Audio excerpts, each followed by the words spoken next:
এক মাসেও বাজারে এলপি গ্যাসের সরবরাহ স্বাভাবিক হয়নি। এতে বিপাকে পড়েছেন সাধারণ ক্রেতারা। কয়েক দোকান ঘুরে কোথাও মিললে 12 কেজির সিলিন্ডারে গুনতে হচ্ছে 2,000 টাকা পর্যন্ত। ডিলাররা বলছেন কোম্পানি থেকে সরকার নির্ধারিত দামে পাচ্ছেন না তারা, তাই বাড়তি দামে বিক্রি করতে হচ্ছে। ডিসেম্বরের শেষ সপ্তাহ থেকে রাজধানীতে এলপি গ্যাসের বাজারে অস্থিরতা শুরু হয়। কয়েকদিনের মধ্যেই 12 কেজির সিলিন্ডার দাম ছাড়ায় 2,000 টাকা।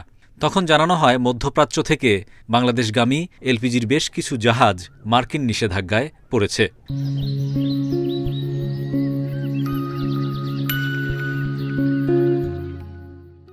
তারপর সরকারের নানা তোড়জোড়েও সুফল মেলেনি। জানুয়ারি শেষেও এলপি গ্যাসের ডিলারদের দোকানে বাড়েনি সরবরাহ। জানা যায় ওমেরা, ফ্রেশ, টোটাল সহ 4-5টি কোম্পানির সিলিন্ডার অনিয়মিত মিলছে। বেশিরভাগ ব্র্যান্ডের সরবরাহ নেই বললেই চলে। বিক্রেতাদের দাবি, কোম্পানিগুলো সরকার নির্ধারিত দাম মানছে না।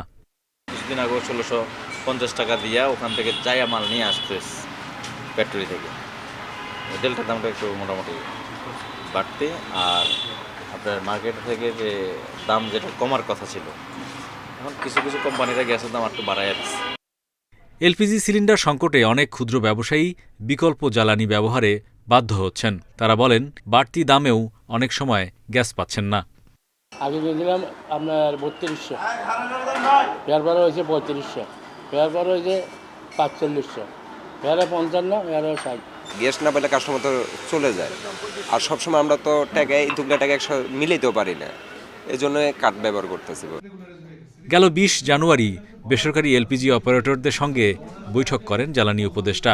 সেখানে 12 কোম্পানি জানুয়ারি মাসে 1,67,000 টন এবং ফেব্রুয়ারিতে 1,84,000 টন আমদানির প্রতিশ্রুতি দেয়। যদিও বছরের প্রথম মাসে এলপিজি আমদানি হয়েছে 1 লাখ টনের মতো।